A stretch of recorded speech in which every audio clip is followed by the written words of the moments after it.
Back pain இருக்கவங்க எல்லாருமே recovery ப்ராசஸ்ல வரும்போது அவங்க கேட்குற முதல் கேள்வி, சார் நான் போய் ஜிம்ல போய் ஒர்க் அவுட் பண்ணலாமா அப்படின்னு கேட்பாங்க. நான் சொல்லுவேன், ஜிம்ல போய் ஒர்க் அவுட் பண்ணா பெயின் அக்ரவேட் தானே ஆகும்.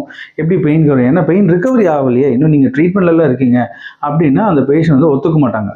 அப்போ இது வந்து எல்லார் மைண்ட்லயும் இருக்கிற ஒரு கேள்வியா இருக்கு. ஸோ அதுதான் இந்த பதிவில் நான் சொல்ல போறேன். நார்மலா ஒரு பெயின்னு வரும்போது அது மசில்ல தாங்க அஃபெக்ட் ஆகுது. மசில்ல இருந்தா நம்மளுக்கு பெயின் எலிசிட் ஆகுது.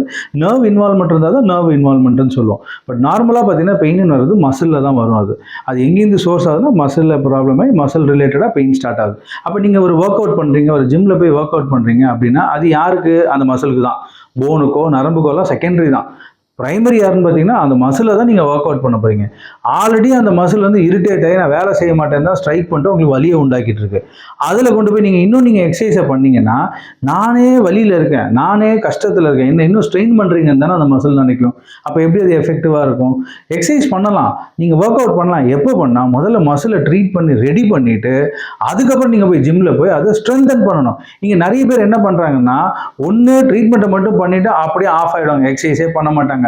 சில பேர் என்ன பண்ணுவாங்க, ட்ரீட்மெண்ட்டே பண்ணாமல் கொண்டு போய் எக்ஸசைஸை மட்டும் போய் பண்ணிட்டு இன்னும் டார்ச்சர் பண்ணி அந்த மசிலை டேமேஜ் ஆக்கிடுவாங்க. இதுதாங்க கிளாரிட்டி. ஸோ பெயின் இருக்கும்போது ஜிம் ஒர்க் அவுட்டை தள்ளி போடுங்க, அதுக்கப்புறமா பண்ணுங்க. யாராவது உங்கள் ஃப்ரெண்ட்ஸ் வந்து பெயினில் வந்து ஜிம்முக்கு போகிறாங்களா, அவங்களுக்கு வந்து வீடியோ ஷேர் பண்ணுங்க, யூஸ்ஃபுல்லாக இருக்கும்.